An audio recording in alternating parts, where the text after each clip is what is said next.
探抓事件真相，掌握证据变化。观众朋友你好，欢迎持续加入新闻大白话，我是主持人谭一文。节目一开始来介绍今天的特别来宾，首先是前驻纽大使谢文吉，主持人好，各位朋友大家好。还有前国安会副秘书长杨永明，各位朋友好，以及前海军舰长吕礼师。主持人好，各位观众大家好。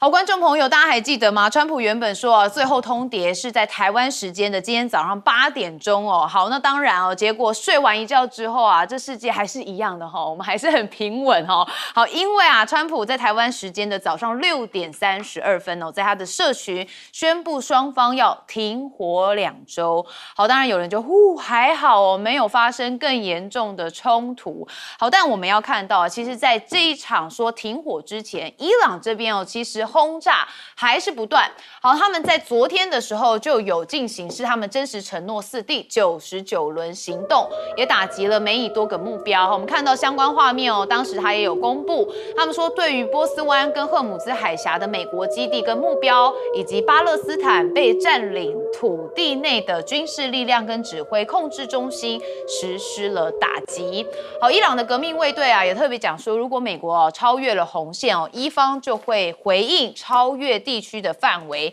那伊朗已经不再对打击目标设限了。好，那昨天这些话语啊言犹在耳，不过今天早上啊就稍稍的两方都停火了，说4月10号要来谈判。好，那目前以色列呢则是侦测到确实也有伊朗射的飞弹。好，这是以色列国防军有侦测到从伊朗向以色列国境内发射的飞弹。防御系统正启动以拦截这一个威胁。不过伊朗这边则说啊，他们有部署双联装的飞弹发射装置，好，打击规模会翻倍。说战争进入了新的阶段哦，最新部署的是征服者跟城堡破坏者双联装的导弹发射装置。那也特别喊话说啊，他们的打击规模将会翻倍。那特别在以色列这边哦，也有女子哦，她是被一个这个疑似来自伊朗的集束弹药刚好落地哦，是给这个在她的身后，所以我们看相关画面哦，这个一炸下去哇，整个烟雾弥漫哦。那当然，这名34岁的以色列女子是刚下车，那她后头哦就有像是集束弹弹药刚好落在她的身后，还好她没有丧命，但是胸部被弹头碎片严重的击伤。好，这个相关的画面也曝光了，真的很惊险哦，一瞬间的状态。好，那以色列到底想不想停战呢？有人认为他不想。好，我们看到了川普警告伊朗文明或可能会在今晚消亡。好，这是在昨天发生的事件哦。那当然，我们这个美国的副总统范斯就有讲说啊，美国在伊朗的军事目标其实大致已经完成，而且他说战争很快就会结束哦。那川普也有在发 deadline 不到半天的时间，伊朗的民众有组成一个行动。就是人链来保护发电厂跟桥梁。好，这是伊朗官方发出的全国动员令。你可以看到画面上，他们是号召境内1400万名的青年组成人链，以血肉之躯守护国家的重要设施，展现的是誓死抵抗的决心。好，这当然就是因为川普在他发表这个最后期限之前有特别一直讲说，这个伊朗我要炸你电厂啊，炸你的桥梁，有什么电厂日、桥梁日等等，所以伊朗的民众发动了这样的行动。好，但是我们要看到伊朗他同意停止攻打伊朗2周，这是今天早上的讯息。白宫有特别讲说以色列是同步的。但问题就在纳坦雅胡或许不是这样想好，我们看到以军是持续在8号的清晨还是有对伊朗发动新一波的空袭。好，那但就在川普宣布停火后的4个小时，以色列总理纳坦雅胡才终于公开的表态支持停火。但是他语义中有玄机他强调的停火不涵盖对黎巴嫩真主党的战事。这显然跟稍早的巴基斯坦总理的说法是有出入的。因为巴基斯坦总理说是全面停止战事，所以看起来这说法是不太一样的。好，那当然以色列第13频道甚至还播放了即时倒数的计时，那就显示说距离川川普对伊朗设定的最后期限还有多少个小时，他把它列在这里哦，好让很多人都能看到有这种倒数计时感。好，不过就在最后的80分钟哦，这个川普却喊停了，有人也觉得他又再度塌口了。好，那以色列警告伊朗民众未来12个小时误搭火车，那当然也暗示了会展开攻击。那这是在周二上午的时候说，接下来12个小时之内避免搭乘火车，那似乎也在暗示可能会发生攻击事件，所以一度也让当地的人是蛮紧张的。那美伊战事说没人相挺，现在美国媒体说啊，川普将盟友都得罪光了，接下来他的霸权位置恐怕就会受到考验。这是《华尔街日报》报道说，川普回任1年多来包含的是关税、乌俄战争、格陵兰等问题都跟欧洲还有亚洲的盟友起了争端。好在关键政策反复无常，而且普遍漠视盟友意见。那这是近1世纪以来美国首次在大型的冲突当中没有任何传统盟友助阵，所以其实也让川普面子挂不住。不然他为什么一直在社群或者是公开场合那边点名他的盟友，说你们都不来帮忙？好，那后来就说你们要有自己去拿，但是又是要管赫姆兹的事情所以看得出来他很多的情绪非常反反复复，尤其也显得相当的焦躁。好，那我们看到今天确实在早上的时候，川普发文完。确实有一个转折。好，那当然我们刚刚讲到的是，其实伊朗炮火在停战之前都没有停止，包含以色列这边也有相对应的攻击。好，当然整个战事的局势，一轮想要问的是，双方真的就会在这2周停火吗？我们先问解大使。对，因为这个停火其实是调停方一段不断是提出来的。那调停方当然就是主要是由巴基斯坦出面，可是背后有很多大国那这个我想这是符合所有海湾国家的这个愿望，因为海湾国家是受害者，他不是参战方，可是他是被打击的对象，他又不愿意回击以后这个战争越闹越大，对他不利，所以停火是对他最有利的。那巴基斯坦当然是主要是受到这个沙特的委托，那沙特就可以说代表大部分的这些海湾国家的立场。那你记得前几天事实上的话，这个巴基斯坦的总理兼副总理兼外长跟这个大陆的外长王毅也共同发表声明嘛。那里面其实就是和平声明立场的表达，其实最主要就是停火止战。因为停火以后，事实上很多事情就可以开始大家理性的谈。不过因为美国方面的这个记录很差，常常在停火或者和谈的时候还继续打，所以我想伊朗他是在高度的压力之下，最后做这个决定，还是开始和谈不过还是高度警备，所以他也讲了，他事实上是所谓的等于双倍的打击的规模，在随时待命。如果说在这个停火期间，美国或以色列进行攻击，他就双倍打击，所以这个。应该来讲的话，对美国来讲的话，应该它始终是一个主动攻击方。这场战争从头开始，美国跟以色列都是主动攻击方，那伊朗就是一个所谓的被动的、所谓的等比报复的一方。所以应该伊朗继续把这件战争打下去的。从过去这个1个多月时间看来，伊朗是不会主动的，所以他是在防御的。那这里面川普是不是这么有信用呢？说停战停火就停火，我们还是打一个问号。不过以色列方面倒是要高度观察，他会不会中间又出手了。那所以这个停火基本上也不能说就是说大局已定，还是很脆弱的。这个中间有一点风吹草动甚至有人故意要破坏这个停火这个偷发几颗飞弹这个都会把这个停火脆弱的信任很快就要打翻了。不值得我们觉得感觉好的就要终于停火了，因为这场战争打了那么久，一开始中国大陆还有像巴基斯坦，后来这个土耳其还有埃及他们出来斡旋的都希望停火止战，先停火来谈。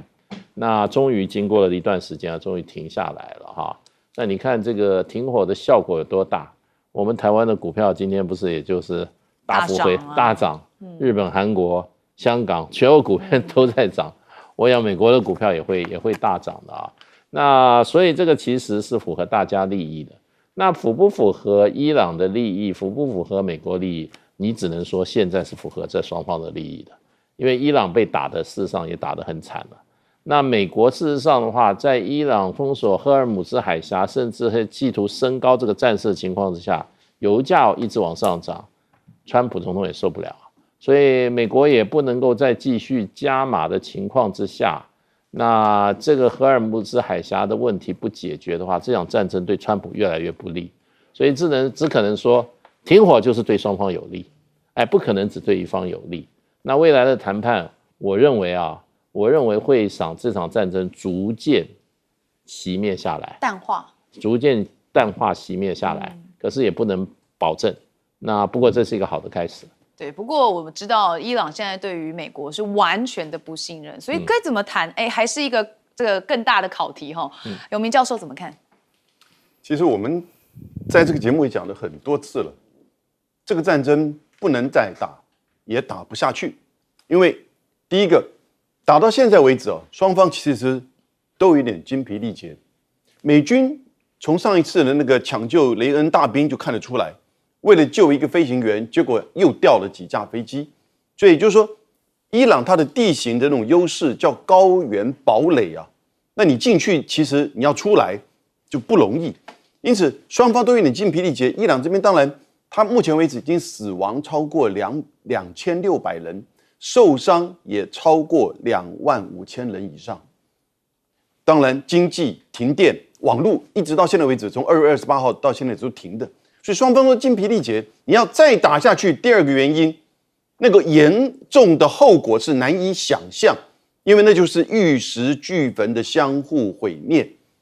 毁灭的不是只有伊朗或者是海湾地区，它毁灭的是国际的能源甚至经济，那当然也可能是美国的盟友。那现在我们看到穆吉塔巴跟就是川普这两个核心的，一个是伊朗的最高领袖，一个是美国的总统。经过的这个过程，我们看到双方其实都还维持有限的理性，也就是尽管伊朗认为自己是被侵略的，事实上是美国认为他什么东西都没拿到，那因此呢，双方就有点卡在那边，而且相互的放话，川普甚至威胁我要毁掉一个文明，没有人当真，但你想想看。一个美国的霸权的总统居然讲这种毁掉一个文明的这种极度不文明的蛮荒的话，但是呢，他似乎在做一个秀，他知道谈判在进行，他只不过是表演给外界，显现出他的这种强硬，来去相对于他愿意退让的时候，他的那种仁慈。所以你看看这里面显现的是，除了个人领袖之间的这种有限理性之外，他也不断的在做演出，尤其是这样子川普。那这里面很重要的就是说，其实一个人救了一村，那就是巴基斯坦，但不只是巴基斯坦，后面有一群人一群国家，除了巴基斯坦、埃及、土耳其这3个国家其实一开始的时候他们都是穆斯林，他们也都没有在这次的攻击当中让美国用他们的基地或者是参与到这个战争里面。取得了一定的伊朗之间的信任跟管道，而巴基斯坦那个陆军元帅穆尼尔，他其实在去年年初的时候呢，就曾经到过白宫跟川普这个吃过饭，而且记不记得巴基斯坦跟印度发生战争的时候，虽然是用了中国的武器歼十打下印度的战机、法国的战机，可是呢，美国说他帮助了，他也提名川普去竞选诺贝尔和平奖，所以。巴基斯坦在这里这个角色就扮演的一直是沟通的这个角色，而背后呢还有2个国家，中国跟俄罗斯，也就是说这些国家都让伊朗去感受到，也就是他并不孤单，而美国呢也跟他们这些国家之间有管道尤其是巴基斯坦，所以这个过程中我们看到这种表面上的放话可能是股市操作的言语，可是实际上。背后的外交的过程我觉得那是个非常精彩的一个过程。但是能不能够真的停火，要看这2个礼拜怎么发展。是还有的变化好，那当然战事的部分我们要问舰长。我们先看其实美国基本上来讲，把这些欧盟或者是北约国家全部得罪光了。那也就是刚刚杨老师所谈到的，就是其实现在美国到达它这个以色列以及约旦所有的装备，几乎都透过空中加油啊，没有经过相关的基地，因为英法以及西班牙完全拒绝。那而且呢，其实我们现在所看到的，大家都认为停火了。那停火呢，我们要看2个部分。第一个，也就是我们来了解一下川普的新政是怎么说的。川普在交易的艺术里面特别讲到胸怀大志，我喜欢胸怀大志，我一直如此，对我来说这很简单。意思就是他绝对不会这样的罢手，因为就是如同刚刚大使讲的一样，什么没拿到。那而且呢，川普有一个非常重要的一个要求，这不是川普一个人，这是美军也是从以前到现在，他要求全世界有14个水道都要为美国所掌握。所以他讲说，他在4月1号讲，霍姆兹海峡重新开启之前，伊朗的战争不会结束。那现在呢，其实只是一个缓兵之计，到底会不会停火？你可以看一件事情，也就是他的这一些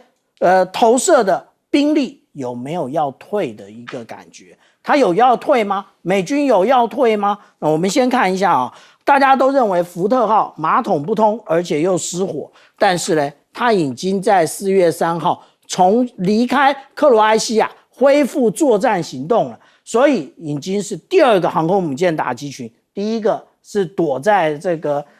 阿曼的这一个林肯号，那接下来呢还有哪一个打击群？我们看到这一个是布希号打击群，它已经不是窝在我们美国东岸诺福克这个位置，它已经朝向大西洋走了。这一个时间就是10天，为什么14天呢？也就是等着来啊。那所以川普是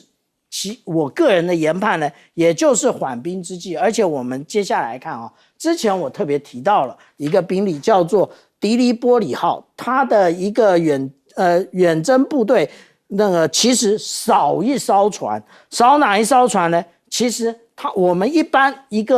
这一个2栖的预备待命支队要有一个，就是我们讲到的这一个2栖攻击舰，然后另外呢还有这个船坞运输舰，那这2个它都是有的，可是它缺的是一个船坞登陆舰。可是现在船坞登陆舰你也已经穿越这一个马六甲海峡了，也就是我们看到这个拉什莫尔号，它在4月1号穿越，所以我们这样讲啊，你觉得它会停火，可是它的兵力不断的在集结啊。那我们刚刚讲那个船坞登陆舰，它其实它的兵力，也就是第一个，它可以让这一个气垫登陆艇可以进入；第2个，它有平直的甲板，可以进行大规模的登陆。那如果他的兵力一直不退，你真的觉得他会停火吗？好，所以这是大家可以思考一下。我们休息一下，马上回来。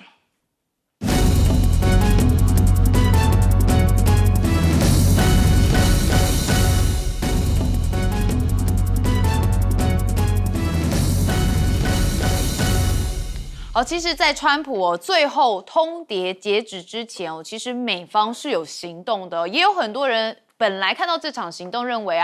川普可能真的会打下去结果在今天早上是收手了。好，那当然呢，美军是经船空袭了伊朗的哈尔克岛，有超过50处的军事目标。这是《华尔街日报》引述了2名美国官员的报道，说美军有空袭哈尔克岛超过50处的军事目标。那哈尔克岛位于伊朗南部外海，是这个国家重要的石油出口枢纽。好，那美以7号的时候空袭哈格岛那伊朗媒体说重要基础设施都没有受损。好，所以呢，哈格岛在遇袭伊朗的革命卫队其实也放话说克制已经结束那当时呢，这个革命卫队是向邻国发出迄今最强烈的一个讯号，也就是克制已经结束了，甚至他们威胁将瞄准的是美国跟盟友在整个地区的基础设施。好，所以原本这个哈尔克岛感觉就是伊朗的这个命脉嘛。那当然，美以如果袭击的话，就会觉得战事会升温。好，但是呢，后来在截止的前夕川普就说，双方我们现在是停火的。好，那伊朗呢，当然也会来轰美国的基地。我们先看到是伊朗的无人机叫做飞天小摩托这个相关画面曝光。这是他们自己国家电视台6号发布的无人机影片说其打击的目标是美军位在沙烏地阿拉伯跟科威特的军事基地。好，那当然是有一些威胁性的，不过它的名字取的其实比较趣味飞天小摩托。好，一轮刚开始看想说是飞天小女警嘛好，那当然因为战争非常的严肃，我们要看到的是俄国媒体其实也有特别说美军对伊朗攻击之前的末日电台有出现不寻常的播音。好，我们带大家听一小段。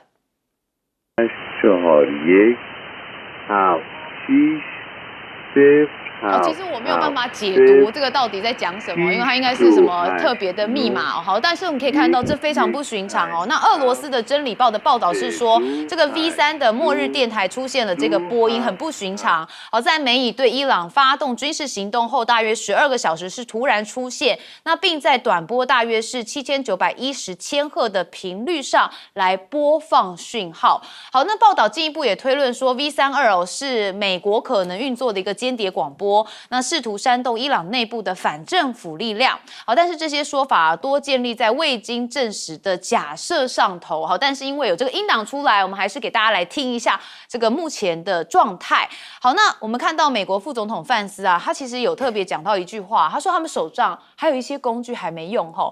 说到目前为止我们还没有决定使用，说美国总统可以决定使用这些工具。好，他这句话其实蛮暗示性的，甚至还讲到美国总统可以使用。当然大家的第一联想是不是就是会对伊朗用核武呢？好，那当然因为加上川普之前有警告说整个文明将在今天晚上死亡，再也无法复原，所以迅速引发了网络上关于核武选项的猜测。当时白宫是有马上澄清说没有这件事情但是范斯的暗示确实也引发了一阵讨论。但是到底为什么伊朗也愿意停火，这也是一轮的一个大哉问那也有可能大家觉得说后头的大国出手是最重要的。好，我们先看到伊朗的外长阿拉格，他就说，如果美以停止对伊朗的袭击，那我们伊朗的武装部队也会停止反击。好，但是在跟伊朗武装部队协调的前提下，好，未来2周船只就能在技术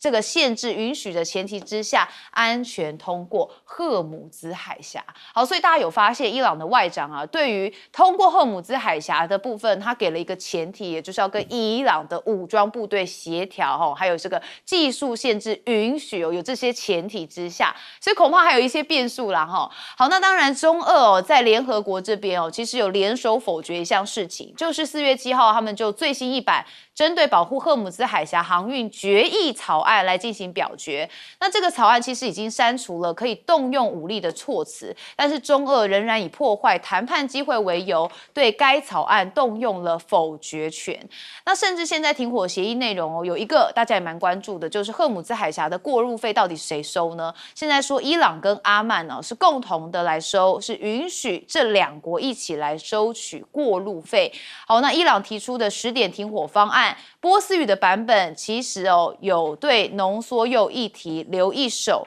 好，这美联社报道说，伊朗在波斯语版本的这个10点停火方案当中，有纳入接受让伊朗拥有浓缩铀的内容。好，但这些内容并未出现在英文版的10点停火方案当中。好，那当然这件事情问到了伊朗常驻的联合国代表团他们是拒绝对于这个版本不同的内容差异来发表评论。好，所以目前看起来整个局势大家都认为还会有变数，但是一轮也是蛮好奇的。伊朗不是原本都誓死不从吗？甚至我们之前还讨论过说啊，担心在这个停火的期间，美国会不会搬一些东西哦，赶快来把它的装备补充哦。所以伊朗是誓死不停火，但为什么现在又有一些转折？我们先问介大使。对，其实这场战争现在是进入停火了哈，那可是只是也不能说暂时，是有时限的停火，2个礼拜。2个礼拜，这个中间有很多重要事会发生。那原则上应该双方都会遵守停火。其实也不是双方，只要美国不打，以色列不打，伊朗就不会回击因为伊朗从头到尾都是回击的。然后呢，现在4月10号开始会在这个巴基斯坦首都开始双方的谈判，双方终于进入到谈判。那双方都有对外放话。那美国放话就是说，因为伊朗同意要开放荷姆兹海峡，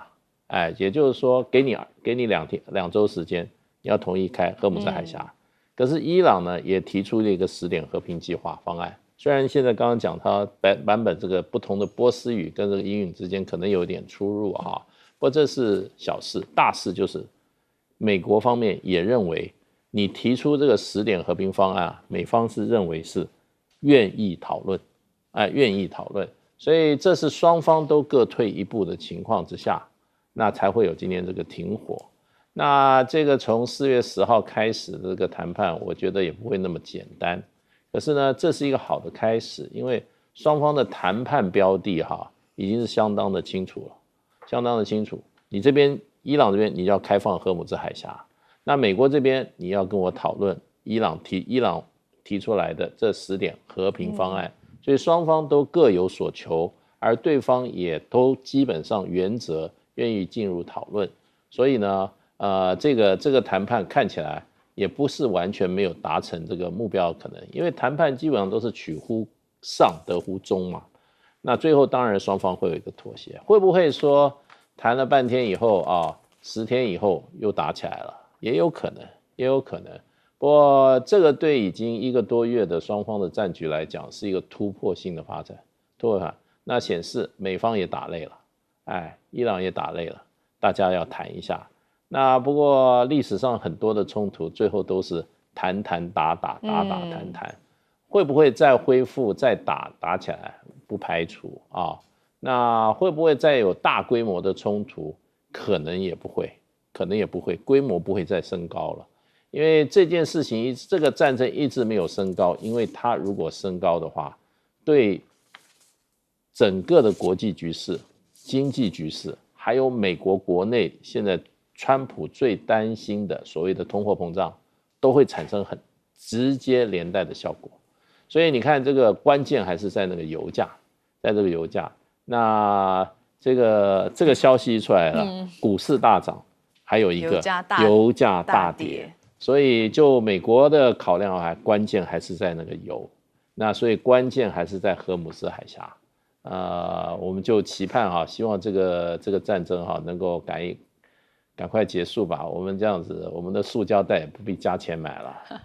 我这个也比较关心经济的朋友就说，整个看局势，虽然要看川普的，最明显就是看油价。今天暴跌幅度是最大的一次。好，舰长怎么看这个战局？我们不知道川普是不是有在油价布空单那所以那他现在这样做是不是又大赚一笔？不知道。但是我们可以看到末日广播刚刚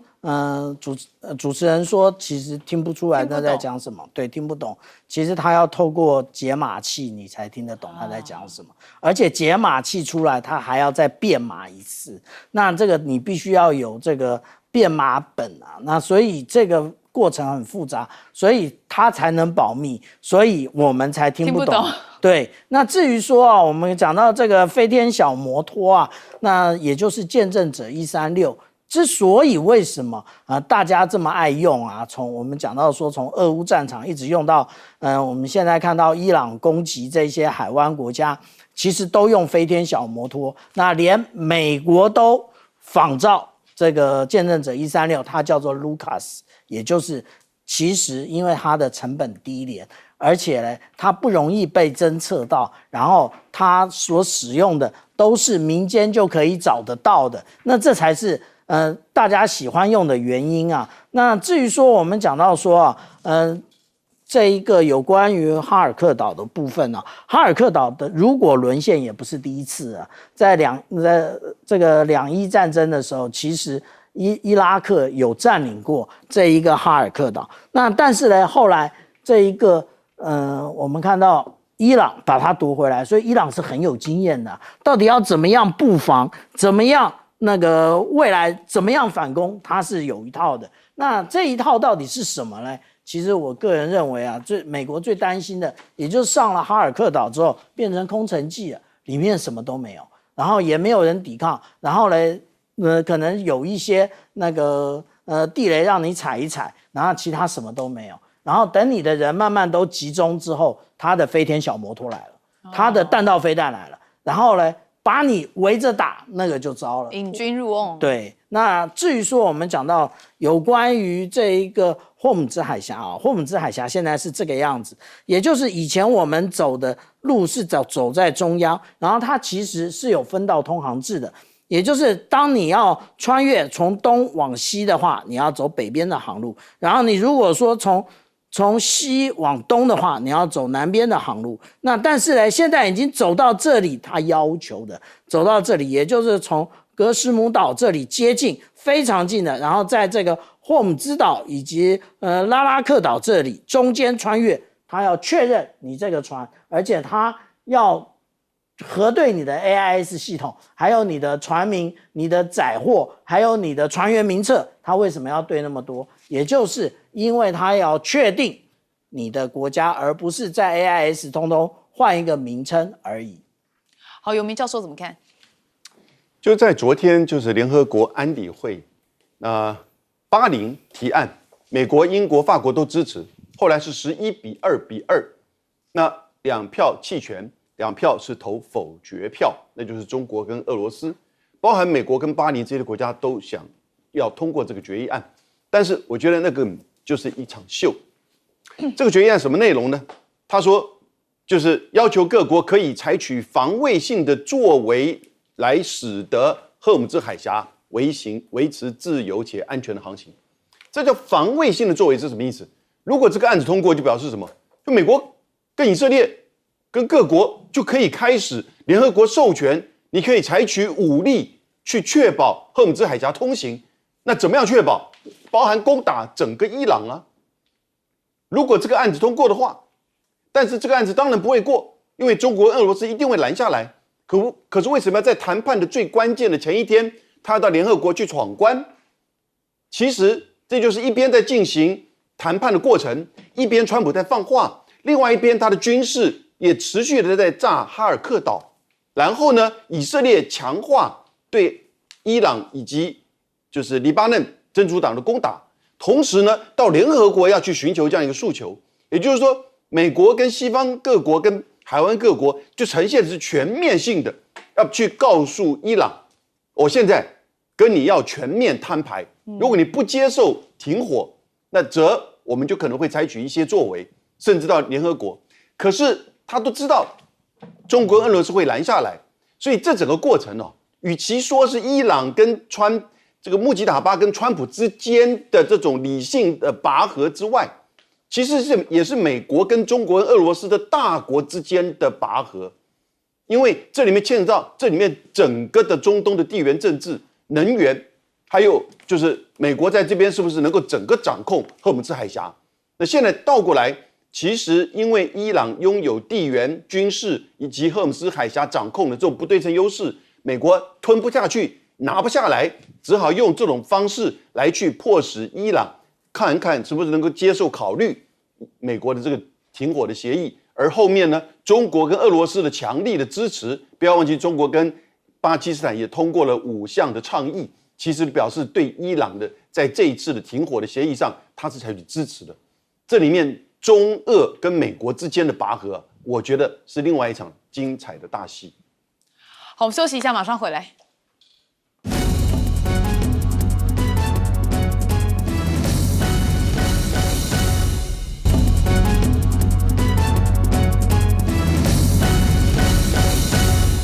好，我们刚刚已经讲到很多，川普在今天早上台湾时间的这个最后88分钟之前哦，是说双方是停火2周。好，但这停火消息一出，当然很多人是松口气，但问题就在奇怪中东多国啊，仍然还是传出遭到伊朗飞弹的攻击。好，您可以看到，包含《卫报》说啊，川普发表了停火声明之后，伊朗至少是已经发射了2轮飞弹来攻击以色列，那防空系统正拦截来袭的威胁。法新社则说啊，耶路撒冷以及约旦河西岸耶利哥都都传出了爆炸声。那 BBC 则是报道说，阿拉伯联合大公国的国防部证实也遭遇了伊朗飞弹跟无人机的攻击。那沙烏地则表示，全国的东部地区，包含首都，都启动了紧急警报的系统。好，所以有人认为说啊，这个停火啊，看似双方还有其他的盘算。那现在川普我就有讲嘛，同意在2周内暂停对伊朗的轰炸跟攻击，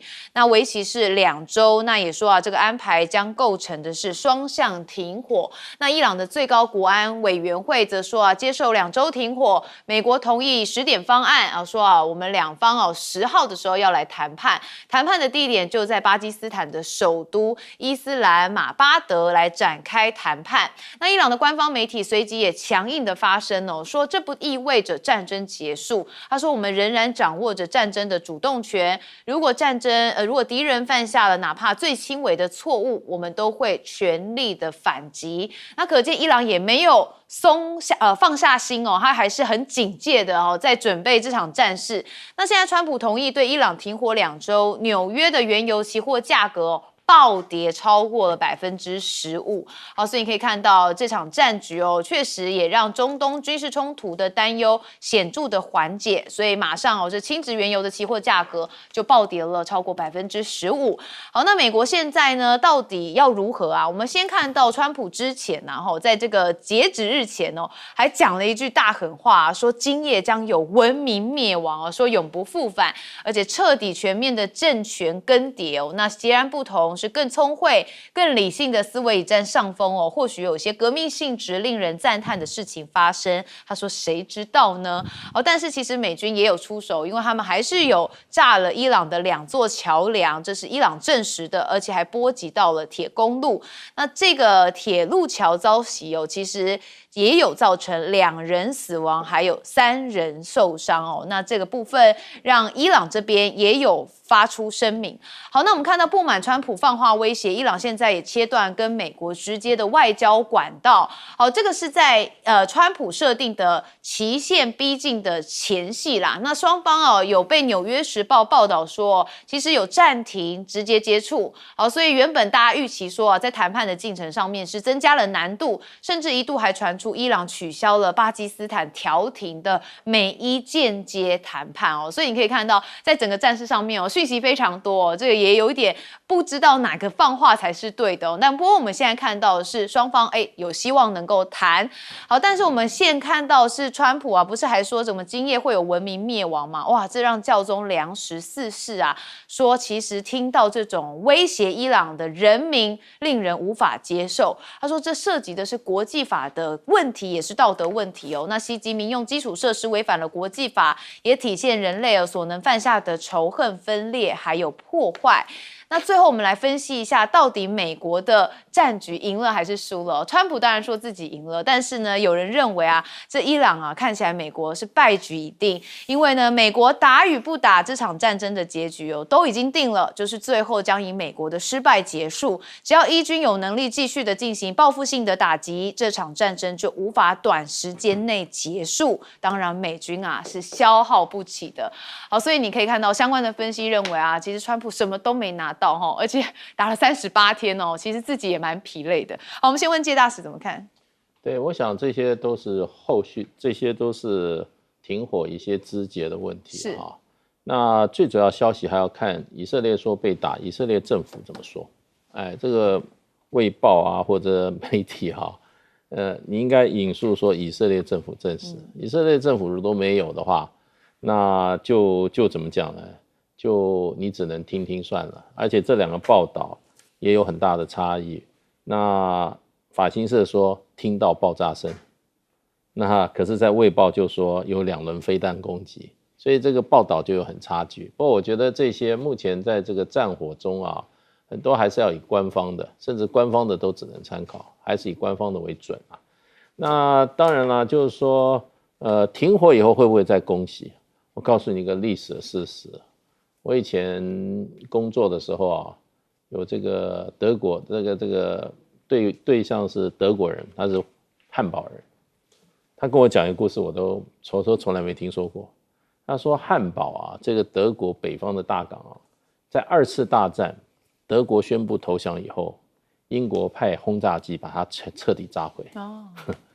而且是德国宣布投降以后，过了几天，英国把它这个整个港炸得一塌糊涂。所以在战争的时候，很多事情你很难想象。那我听了我也不信啊，我后来去了解，好像确有其事哈。这是德国人亲口跟我讲的。那所以就变成就是说，你现在看这个情况，目前停火状况算不错，目前能够维持这个状况算不错。不过现在说谁输谁赢啊，那看你从哪个角度讲。我觉得美国是有能力把伊朗这个国家打得更惨一点，他也有可是问题就现实客观条件的话，他有没有那个必要这样做？他这样做，会不会得到美国的支持？还有任何对别人的攻击、战争都不可能只有一方付出代价，另外一方要付出代价，那就要看你美国，你如果对伊朗再继续进行攻击，你也可以，你这么多军队，你也可以这个打登陆战争啊，对不对？你的地面部队也可以进去啊，那为什么不打？那应该就是美国方面在这个战争里，他认为这个代价是不合算的，所以他就不进一步来打。所以这个部分也就变成就是说，那任何战争你都要考虑到它代价。如果代价太高，有时候你可能即使胜利了军事上胜利，可你其他方面付出的代价，可能是你这个总统要下台，可能你国内政治分裂国内会打成一团，这都是你可能要付出的代价。那对伊朗来讲的话，我觉得就是说，他事实上是挨打的一方，可是他那么扛得住。然后能够在这么段时间不断的反击，打了99波的反击造成美国跟以色列的相当程度的伤害我觉得伊朗应该是虽败犹荣了。是，好，那当然看到很多讯息，可能观众朋友会跟一轮一样有点不飒飒但是一轮一直脑海里想出一句话，叫8个字：兵不厌诈，这是战争。好，所以战争本来就没有一定的规则。永明教授，现在2个礼拜他们要谈什么呢？双方都提了一些条件，伊朗提了10个条件。那其实回到战争爆发之前，2月27号之前，伊朗那个时候荷尔木斯海峡是完全自由航行的，没有问题。那个时候伊朗接近要同意要放弃发展核武，但是呢保留一些浓缩铀，甚至把440公斤60%的浓缩铀全部拿出来稀释到只用到就是做核能发电之用。现在这个几个谈判的重点呢，我觉得这2个应该没有大的问题，也就荷尔木斯海峡的开放，但是怎么样程度的开放，是不是收费，那还是阶段性的，我觉得这一定会有一个处理的过程。第2个，针对核武跟浓缩铀的问题，其实这个很快就会达成协议，我看双方这边问题并不大。然后呢，美国承诺停止对伊朗的攻打，美国近在巴不得要赶快下车我刚刚讲，其实美国根本是很早要下车，所谓的毁灭文明，所谓的联合国提案，根本就是一场这种对伊朗的一种表现，一种施压，好像用战争边缘来去逼他。但事实上，谁不愿意真的进入到战争？是美国，是川普不愿意真的进入到那个后果无法想象的战争。而这里面呢，其实最重要的就是什么？我觉得在这里面看到的是，这场战争呢，美国拿不下伊朗，美国掌控不了荷尔木兹海峡，不管它最后的结果怎么样，那这代不代表美国的失败？我个人认为，这个战争美国是失败了，而且这个战争它不只是失败，它会对美国后续在中东甚至全球的军事霸权产生很深刻的影响。就像是1956年的苏伊士运河事件，英国正式的承认超过100年的英国日不落帝国的军事海权霸权正式结束，因为他连苏伊士运河都掌握不住，最后呢，必须要美国去介入。因此，这个事件就表示说，他为了以色列出面打伊朗，虽然把伊朗的高层给灭了，但他们真的不了解伊朗这个国家、这个文明数千年来的那种同化、韧性，在高原上的这种堡垒，以及他在军事上的不对称优势，还有掌控荷姆斯海峡的那种能力，其实通通都低估了。这个低估代表美国的决策、领导、军事最后做不到，最后只好这样子了事了。虽然姿态摆得很高，各位，我们现在看国际媒体你看美国的媒体，他每个姿态都摆得很高啊，什么毁灭文明什么联合国的这个制裁什么样的这个要求，其实到后来，美国在这个战争上面是输了，而且它后面的影响一定会很深刻。好，所以接下来美国在整个全球的霸权还能不能持续这场战争可能是一个最深刻的、最持续的影响。好，舰长怎么看？我们现在说要谈判啊，谈判本身呢，其实不是赢跟输，是取跟给。那我们这样讲现在伊朗它有要求2个最核心的，第一个要赔款，那赔款的话，那就要美国赔钱给他，那代表什么？美国失败啊，对。那如果美国失败的话，川普可以接受吗？那美国国会可以接受吗？美国人民可以接受吗？期中选举可以接受吗？如果不可以接受，一定继续打下去。那第二个，有关于霍姆兹海峡的管制的部分这就是我讲的，也就是美国对于这么多的一个海域或者是海峡，它都要掌握。这个 H 是什么？ H 就是霍姆兹海峡。 G 是什么？ G 就是曼德海峡。他们一次要失去2个海峡吗？觉得可能吗？而且我刚刚讲不断增兵他前来的部队没有停，而且你看看他的这一个运补的，无论是 C-17或者是 C-5，不断的往这一个中东来运，你真的觉得他想要停火吗？至于我们讲到纳坦雅胡呢，其实他之前讲到什么？他叫做粉碎伊朗恐怖政权，而且他说那个其实呢，他不只要粉碎伊朗，他还要粉碎恐怖之湖啊！那其实这个以色列他想要打伊朗很久了。我们如果我们看一看，回头看一看，布林肯怎么说的？布林肯说：“你们现在所讲的，我之前都有听说啊。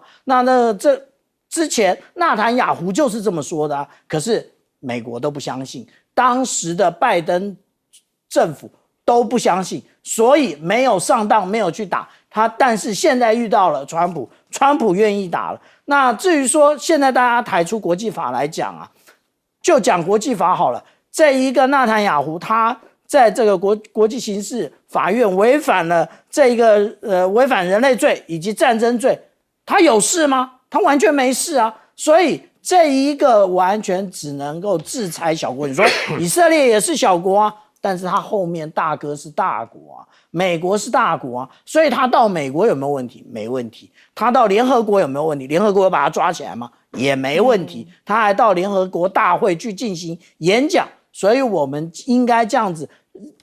讲，现在大家都在讲国际法，为什么？因为甚至有国际法的100位学者联名，因为再继续下去，国际法真的就变成一本一本的废纸根本没有人相信这个东西。这个完全只是大国来欺负小国的一个工具而已。你小国必须遵守，大国我爱怎么样就怎么样。